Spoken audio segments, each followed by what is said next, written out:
મારા વહાલા સંતાન, શાંત થઈ જા. તારા ચંચળ મનને થોડી ક્ષણ માટે સ્થિર કર અને મારી વાત સાંભળ. હું તારી જગત જનની, તારી માં ખોડલ છું. આજે હું સ્વયં તારા દ્વારે તારા આંગણે એક એવો પરમ દિવ્ય સંદેશ લઈને આવી છું જે તારા જીવનની દિશા અને દશા બંને હંમેશા માટે બદલી નાખશે. તું અત્યારે આ વિડીયો જોઈ રહ્યો છે અને મારો અવાજ સાંભળી રહ્યો છે, તેને કોઈ સામાન્ય સંયોગ ન સમજીશ. આ બ્રહ્માંડમાં મારી મરજી વિના એક પાંદડું પણ નથી હલતું. તારા હૃદયની અંદર વહેતા આંસુઓ અને તે ગુપ્ત રીતે પાડેલી ચીસો સાંભળીને જ આજે હું આ માધ્યમથી તારી સમક્ષ પ્રગટ થઈ છું. મારી વાત આગળ સાંભળતા પહેલા મારી એક નાનકડી આજ્ઞા સ્વીકારી લે. જે ચેનલ દ્વારા આજે મારો આ પાવન અવાજ તારા સુધી પહોંચી રહ્યો છે તેને હમણાં જ સબસ્ક્રાઇબ કરી દે. આ વિડીયોને સાચા હૃદયથી લાઈક કર અને નીચે કમેન્ટ બોક્સમાં પૂરી શ્રદ્ધા સાથે લખ, જય માં ખોડિયાર. એક માતા તરીકે હું તને વચન આપું છું કે જે પણ બાળક આજે આ ક્ષણે સાચા ભાવથી મારી સાથે જોડાશે અને મારા આંગણે પોતાનું મન અર્પી દેશે, તેના ઘરના અન્ન અને ધનના ભંડાર હું ક્યારેય ખાલી નહીં થવા દઉં. મારી આ અખંડ કૃપા તારા પર અને તારા પૂરા પરિવાર પર સદાય વરસતી રહેશે. મારા લાડકવાયા, હવે એક ઊંડો શ્વાસ લે અને મારા આ વચનોને તારા આત્માની ઊંડાઈમાં ઉતાર. બહુ ઝડપથી સાંભળ, કારણ કે સમય રેતીની જેમ તારી મુઠ્ઠીમાંથી સરી રહ્યો છે. આજે હું તને કોઈ સામાન્ય ધર્મ જ્ઞાન આપવા નથી આવી, પણ હું તને એક પરમ રહસ્ય આપવા આવી છું જે કદાચ આવતીકાલ પછી તને બીજી વાર ક્યારેય નહીં મળે. તું અત્યાર સુધી જે દરિદ્રતા, માનસિક કષ્ટો, પારિવારિક કલેશ અને નિરાશા સહન કરી રહ્યો છે તેનો કાયમી અંત લાવવાનો આ છેલ્લો અને એકમાત્ર દિવ્ય સમય છે.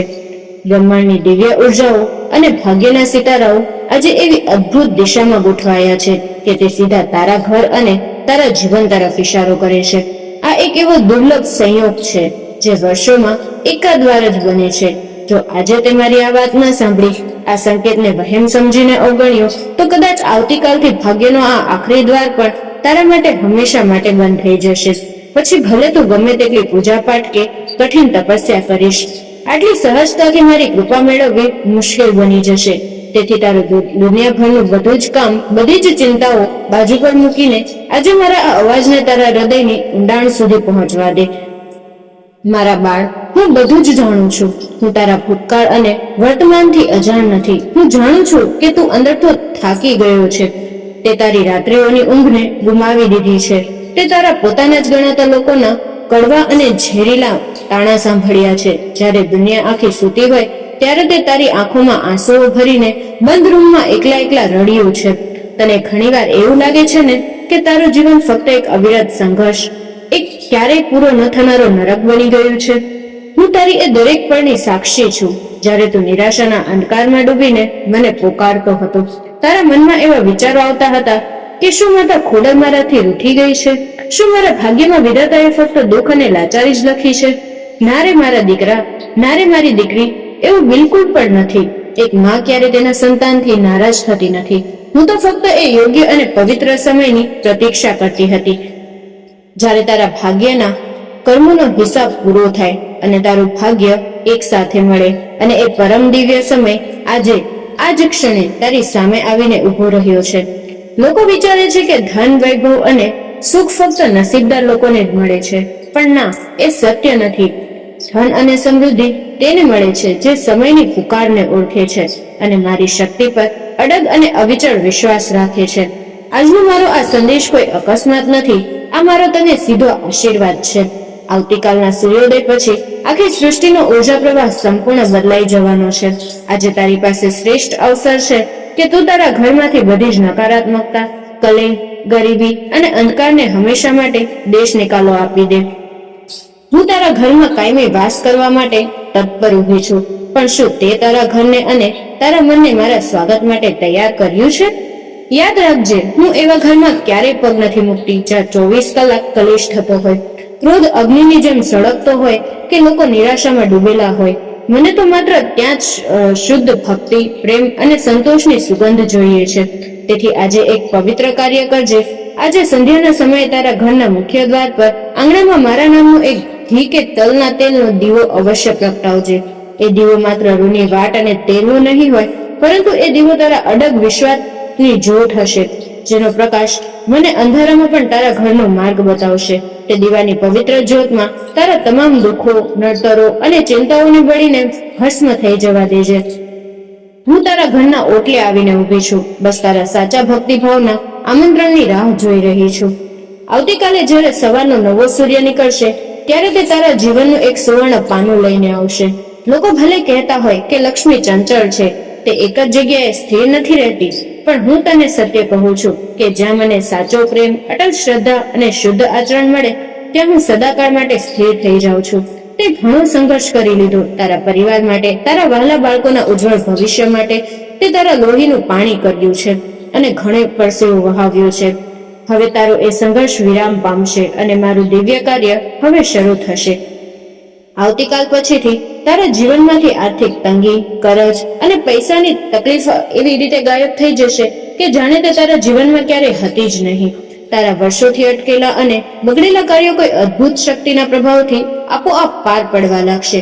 જે લોકોએ તારી ગરીબી જોઈને તારી સામેથી મુખ ફેરવી લીધું હતું, જેઓ તને નીચો દેખાડતા હતા, તેઓ તારી આ અદ્ભુત અને અકલ્પનીય સફળતા જોઈને આશ્ચર્યચકિત થઈ જશે.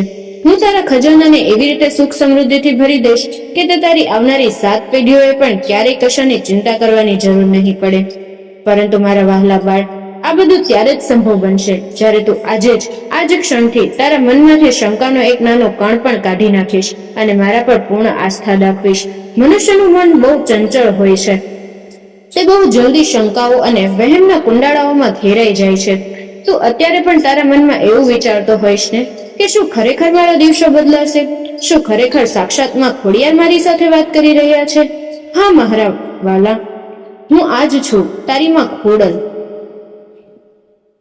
હું તને તારા એ દરેક ઋણ, માનસિક બોજ અને કરજમાંથી મુક્ત કરીશ જે તારા ખભા પર પથ્થર બનીને બેઠા છે. હું તને અને તારા પરિવારને ઉત્તમ આરોગ્ય અને લાંબુ આયુષ્ય આપીશ જેથી તમે જીવનના દરેક સુખનો આનંદ માણી શકો. હું તારા ઘરમાં એ પરમ શાંતિ લાવીશ જેનાથી તારું મન વર્ષોથી તરસી રહ્યું હતું. હવે કાલની રાહ ન જોતો, જે કરવાનું છે તે આજે જ અને અત્યારથી જ કર. આજ રાત્રે તું જ્યારે પથારીમાં વિશ્રામ કરવા જાય ત્યારે મનને સંપૂર્ણ શાંત કરી લેજે. મનમાં કોઈ ચિંતા ન રાખતો કે કાલ શું થશે, ઘર કેવી રીતે ચાલશે, બાળકોની ફી કેવી રીતે ભરાશે કે ભવિષ્ય કેવી રીતે સુરક્ષિત થશે. આ બધી જ ચિંતાઓનો બોજ આજે જ તું મારી પર છોડી દે અને મુક્ત થઈ જા. તારા પલંગ અથવા માથા પાસે તાંબા કે સ્ટીલના પાત્રમાં એક શુદ્ધ પાણી ભરીને રાખજે અને મનોમન મારા નામનું સ્મરણ કરતા કરતા સૂઈ જજે. તે પાણી કોઈ સામાન્ય પાણી નહીં રહે. રાતભર તેમાં મારી અખંડ દિવ્ય ઉર્જા અને કૃપા સમાઈ જશે. આવતીકાલે સવારે બ્રહ્મ મુહૂર્તમાં વહેલા ઉઠીને સ્નાન આદિથી પરવારીને તે પવિત્ર પાણીને તારા ઘરના દરેક ખૂણામાં તારા વ્યાપારની જગ્યાએ છાંટી દેજે. આમ કરવાથી તારા ઘરમાં રહેલી દરેક નકારાત્મક ઉર્જા, કાળી નજર, દરિદ્રતા અને તંત્ર મંત્રનો પ્રભાવ તત્કાળ નાશ પામશે. હું તારા ઘરના મુખ્ય દ્વારથી પ્રવેશ કરીશ અને તારા આખા આંગણાને મારી અમી દ્રષ્ટિથી ભરી દઈશ. તારું ધૈર્ય ખરેખર પ્રશંસનીય છે. ઘણી વખત એવું થયું છે કે તું અંદરથી સાવ તૂટી ગયો હતો, હાર માની લેવાનું મન થઈ ગયું હતું, પણ તોય તારા અંતરની એક નાનકડી આશાએ તને રોકી રાખ્યો. એ આશા કોઈ બીજી નહીં પણ મારું જ સૂક્ષ્મ સ્વરૂપ હતું જે તને અવિરત શક્તિ આપી રહ્યું હતું. હવે મારે તારી વધુ પરીક્ષા નથી લેવી. તારા કષ્ટોના કર્મોની ગણતરી હવે પૂરી થઈ ગઈ છે અને હવે તેમાંથી ફક્ત સુખનું જ અમૃત નીકળવાનું છે. બધા જ ભયને ત્યાગી દે અને એક વિજેતાની જેમ આ નવા જીવનનું સ્વાગત કર. હું તારા ઘરના મંદિરમાં અને તારી આત્મામાં સદાય માટે વાસ કરવા જાઉં છું. તારું મંગળ થાય, તારું કલ્યાણ થાય. જય ખોડલ, જય માતાજી, જય શ્રી ખોડિયાર. હે મારા પ્રિય ભક્તો, જો તમને મારા પર વિશ્વાસ અને અતૂટ શ્રદ્ધા હોય તો ચેનલને સબસ્ક્રાઇબ કરી વિડીયોને લાઈક અને શેર જરૂર કરજો અને કોમેન્ટમાં જય માં ખોડિયાર લખવાનું ભૂલતા નહીં.